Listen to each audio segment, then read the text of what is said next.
Boucler le financement côté français pour rester normalement au niveau de 50% de la part française avec des conditions bien sûr préférentielles.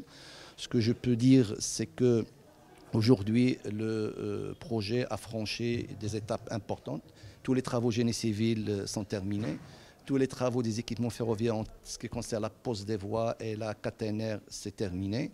Donc, ce qui reste encore, c'est la partie signalisation sur la partie nord. Aujourd'hui, sur 110 km, elle est finalisée et sur laquelle nous assurons les essais de deuxième temps.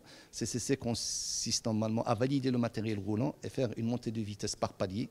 Ce matin, on a atteint la vitesse de 275 km à l'heure et on atteindra la vitesse de 320 km à l'heure qui est prévue pour l'exploitation commerciale. Courant de cette... Elle a eu en présence du ministre français. Il a pu survoler la ligne pour voir le train circuler à 275 km à l'heure.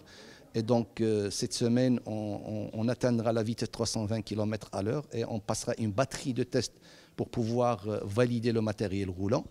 Donc avant la fin de l'année, on terminera tout le système de manière à pouvoir faire une période des essais de tout le système grande vitesse et notamment la partie infrastructure pour la préparer bien sûr à la mise en service technique et l'homologation. Donc ça prendra les 4 premiers mois de 2018.